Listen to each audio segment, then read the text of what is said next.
Jungle. Good evening, everybody. Good evening. Welcome, everybody. I'm excited about this conversation. I think it's very important that we talk about the problems that Malawi faces because if we address the problem, we need to start by having a conversation about what's going on so that we can explore the solutions. And so we're all aware that Malawi has a lot of talent, amazing creatives. You're all in this place, but we face a lot of limitations when it comes to resources, when it comes to infrastructure, and when it comes to opportunities. So let's kickstart the conversation. I have a question to the Nyao King, Tay Grin. What strategies and policies can be implemented to ensure the preservation and promotion of Malawi's cultural diversity through the creative sector?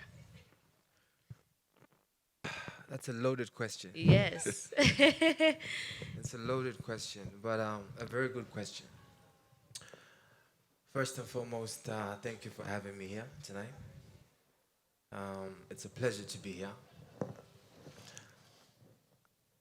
And tonight, if you allow me, I'll go slightly a bit off top, just off a bit. Yeah. Tonight is very special for me because I've been someone who's participated in this industry for over 18 years, and having seen some of the changes that have come, and even today, this is part of the change. That's when you say evolution and things that are dynamics that are happening. Absolutely. So tonight is a very beautiful night, and I want to just share as much as I can, but also just be thankful to be here and participate. I think in terms of the question you asked, one of the strategies that we need to apply as a nation, first and foremost, is value our culture. Yeah. Because as creatives, when we create and we're not creating content that is our story, when it's seen on the global stage, it doesn't hold value. So with these kind of initiatives that are taking place, I think it's very important to highlight to the young artists that are up and coming. It doesn't matter if you're doing music or whether you're creating films. We have so much rich culture. We have so many stories we can tell. We've got places that we haven't shown on the global stage. So when we start there and start to create content that is richly us, we start telling our stories, then you start to get the interest of, other places that want to also know and learn about the culture. So I think that's one of the strategies that needs to be applied. We need to look at how do we fuse that into our system, whether it's the education system. Yes. Most of our schools don't even have art classes or music classes. And if you look at nations that have those kind of classes at a very young age, the people that, they get superstars and amazing, artists that come out of there. And Malawi has the same potential. Yeah. So those are some of the strategies that we could start looking at applying, and I think that they would help. Absolutely. I agree. I think as Malawians, we need to value the creatives, Yeah. And as you said, we need to start in the education system, right? So you start at the young age and also having academies, because I studied music personally when I was in high school. And I did piano, I did vocal lessons, but what about now as I'm older? What do we have that can enhance the talents that we have? So I absolutely agree. Shadrach, would you like to contribute? Yeah. Um, Thank you so much for having me in this panel. Yeah, indeed, to agree with Tay Grin, there's a lot of potential in the country, some of which we do see every day. And not only in the music circles, but also in other forms of arts. And there's a lot that we can do as a country. It begins with us, the creatives, the regulators like Osoma, the government. We're all stakeholders in this. Yeah. And we need to put programs or measures to civic educate the masses, the country, so that we appreciate what we have as a nation. I'll start an example of the trend that's happening. When we have new releases of songs, for example, the Tay Grin song, you see everyone is copying it. So it's like everyone wants to get the creative content for free. But look at the investment that he has invested. Look at the investment that each and every artist is investing. They need to recoup the investment and at least make some extra money for their livelihood. So we need to put in place programs that we develop a culture for respect for IP, respect for creative. We want to be at a point as a country whereby when we have celebrities, we should also respect them. They should reap from what they sow because being a creative is just like any other form of employment. So we need to develop that culture in the country. And talking of education, like the Cooperative Society of Malawi, we have a concept which has been selling to other stakeholders, including the government of the School for Arts. We have a site at Kosoma offices where we want to construct the School for Arts, which will accommodate most of the disciplines, including music, film, and others. So this is the way we need to go as a country so that we can compete at the global pace. Um, we want to see our Malawian celebrities, our Malawian musicians, also making it to BET, Grammys. Yeah. Yeah. So, Yeah. sure. Yeah, that's brilliant. I agree. I think, the DJ is playing our songs, but are the royalties coming in? We need to have those policies that even if a song is played in a bus at an event like this, royalties are coming in for the artist. I totally agree with that. In what ways can we address the challenges faced by aspiring artists in terms of limited resources, infrastructure, and opportunities for growth? This question's for you. Thank you very much. Yeah. And thank you very much for having me. Sure. Um, Personally, I'll start with a personal statement, yeah? Yeah. It hasn't been easy building myself as an individual, and a lot of my friends in the industry can relate. Um, Basically, we're affected by the lack of policies that protect creatives and the lack of systems that enable creatives and the country. For example, just this evening, I was chatting with a fellow producer who's here as well. I was complaining to him that I bought a sound card, £62, which is close to 80,000. Landing cost ended up being 200,000 kwacha. Now look at sectors like the agriculture sector, because there is a system that's helped that sector grow. Yeah, subsidies and stuff like that. That sector has indeed grown, right? Creative industry can also be given systems such as subsidies that enable for the growth, because the creative sector, I believe, is a sector that sells our culture and our values as Malawians. Yes. So I think we need policies and systems that can help us expand and grow. Yeah, that's very true. And I would like to just speak on what you said about having an art school.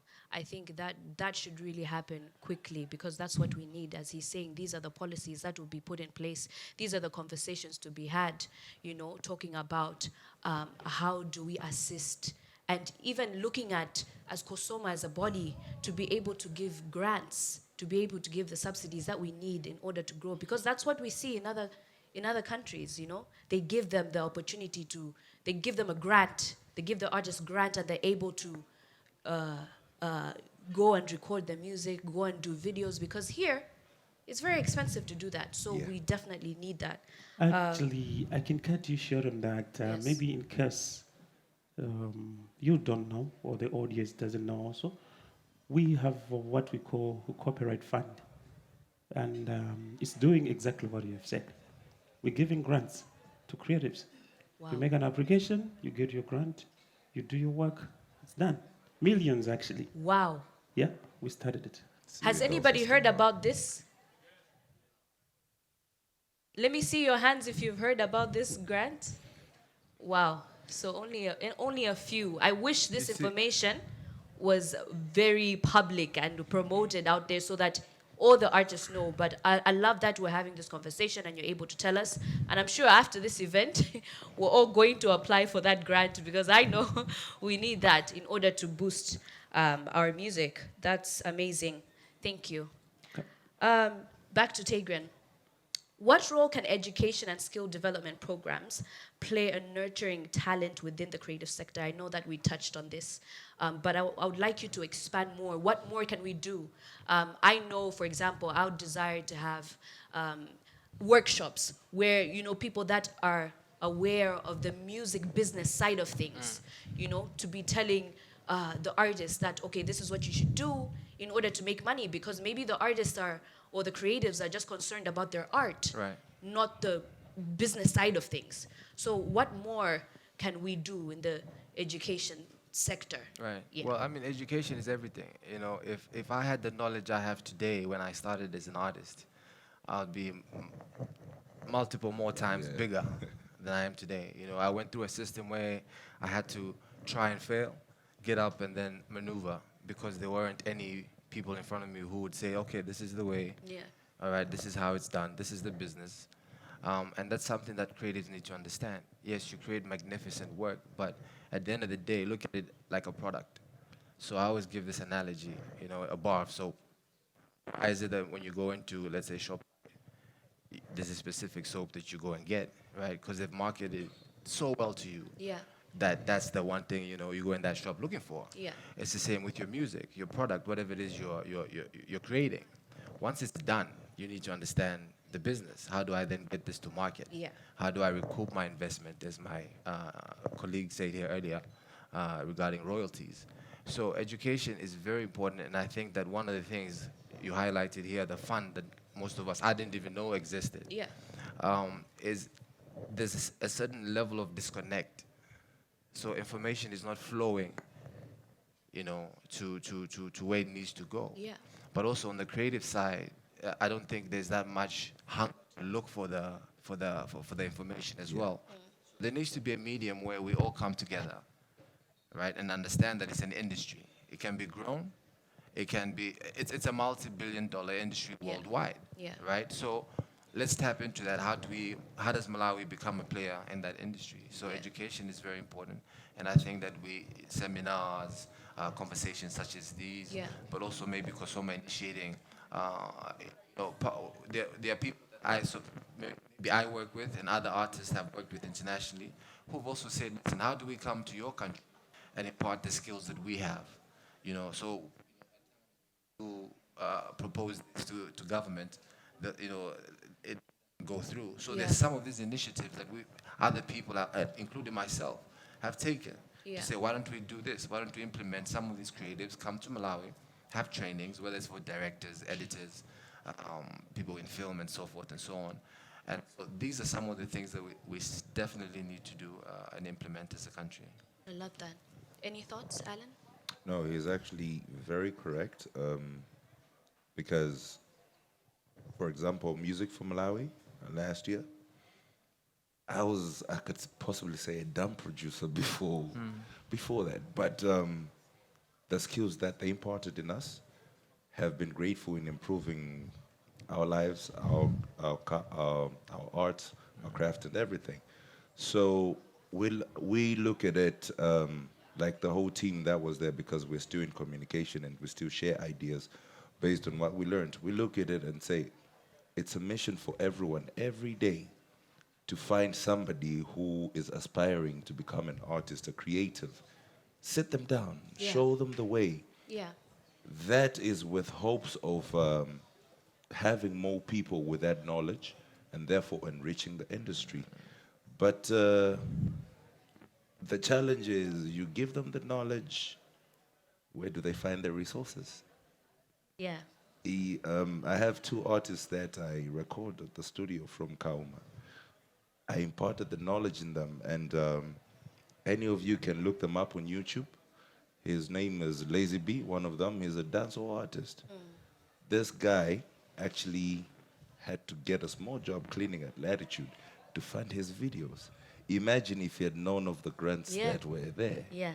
You see, his life would have been way different. So I think things like this should happen, and not only by invitation, but openly as well, because there's a lot that the public can learn from Yeah. it. And also for people who don't even have any aspirations for creativity, they can understand and maybe contribute to the industry. Yeah. Yeah. I love that. So just add on that. How can digital technologies and online platforms be leveraged to enhance the reach, visibility, and accessibility of Malawian creative products and services? Right now, that is happening, but at a turtle's pace. At a turtle's pace. Um, I think what we need is more investment, especially for Kosoma, to invest in their systems so that artists are able to benefit quickly, not to be cheated, because trust me, artists are being cheated out there. So we just need to enhance our system, and also, fortunately, the director for information is here. They need to subsidize on data in Malawi. Ooh. That is one problem that we have. A lot of Malawian artists are benefiting from YouTube, even though our RP, is it RPM, RPC, is very low. That's because of the expense of data. My brother just shot a very good video, very nice video. But how many people are going to be able to buy data to watch it?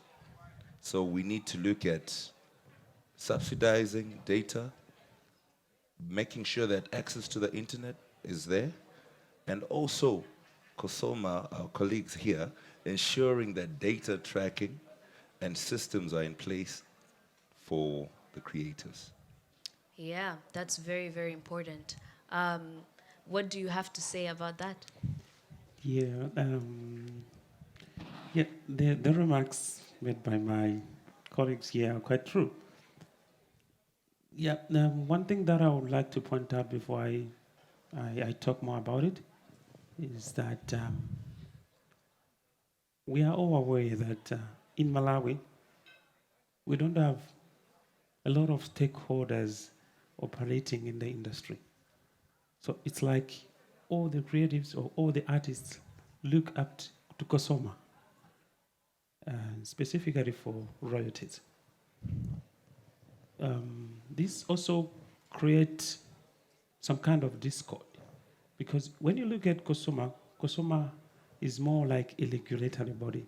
There are other areas which it can't go, it can't do. Right. Yeah, the issues of um, digital markets, digital technologies.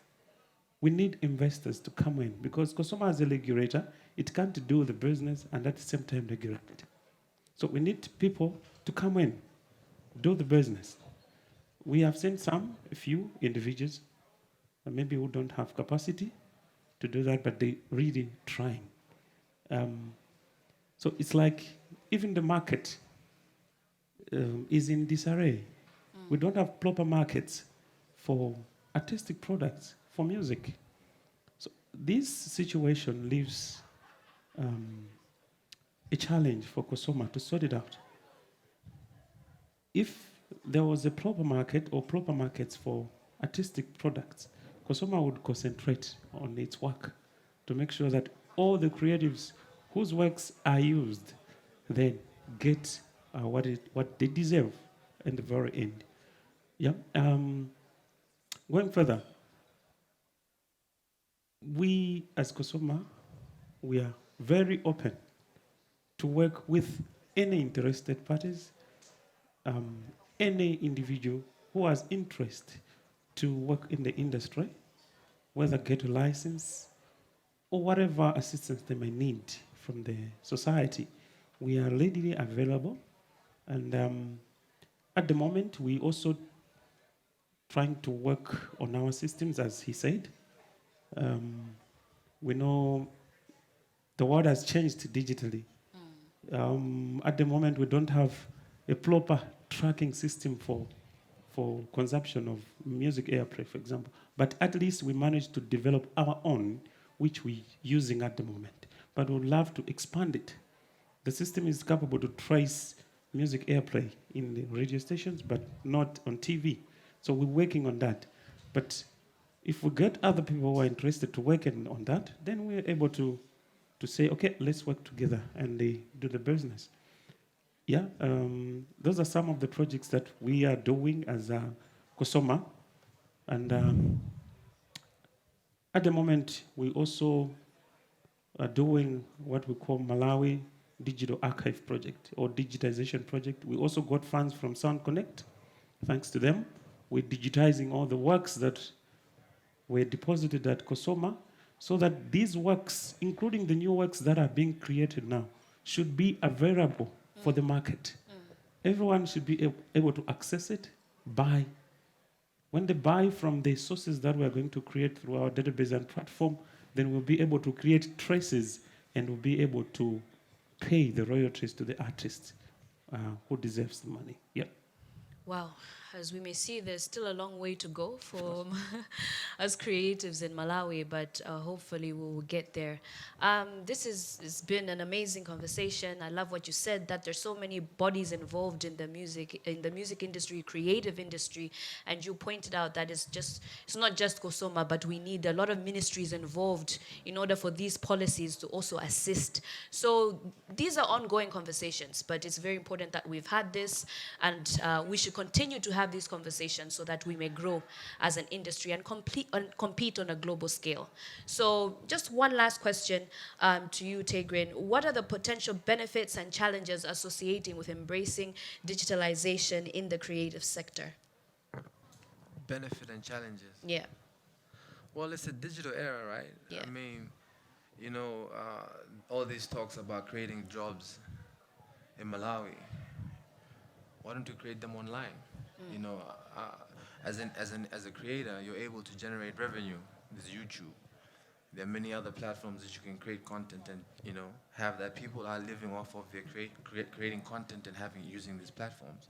So I think it's very important to embrace it, to understand it, look at the benefits. Today, you don't necessarily. He's talking about having a store. Now stores are not a physical thing anymore. If my music is out, it can be on any platform worldwide. So when you understand that that's now the business model, and that's how people are getting their music out, and now you can market and you can get your music to the right audience, Right. and have that analytics as well to see where your growth is and what you need to do. So understanding the business. I always used to say, for me, it's 90% business and 10% talent, in the music industry. Yeah. So understand the business, modify the model as you go along. But don't always just say, no, this is not for us. Understand it and then apply what works for you. As a brand, obviously, you have a team in place so that you can understand how to expand. So it's very important to understand those platforms. But of course, they do also come with negative aspects as well.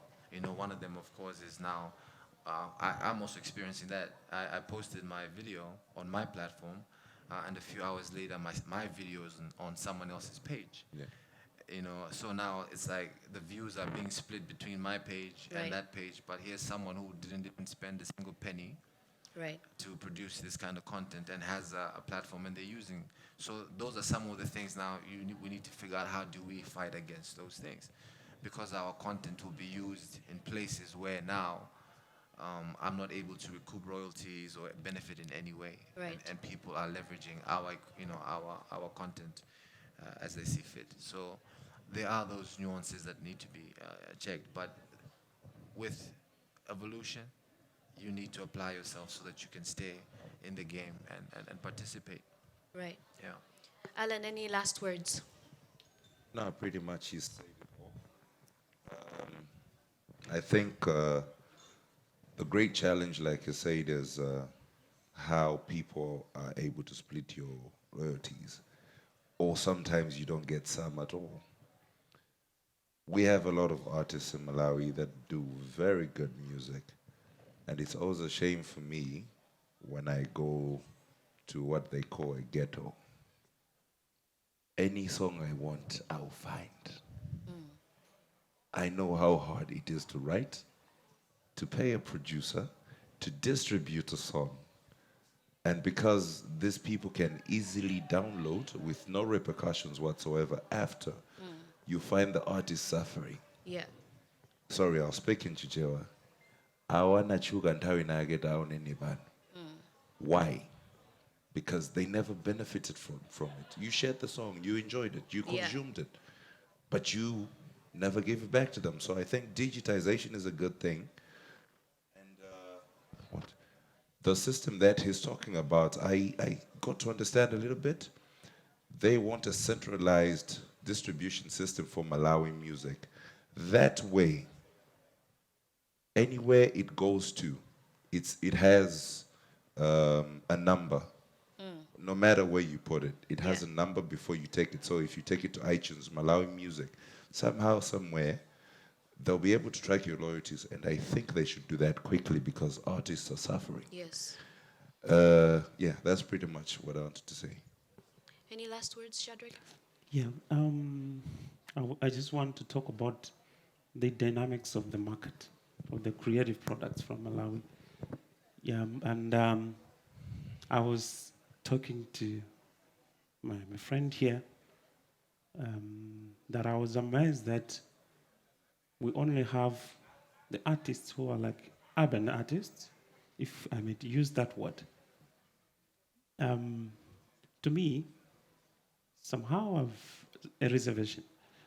Because when you look at the Malawi market, of course it depends on your target audience. As Tay Grin said, music is about business.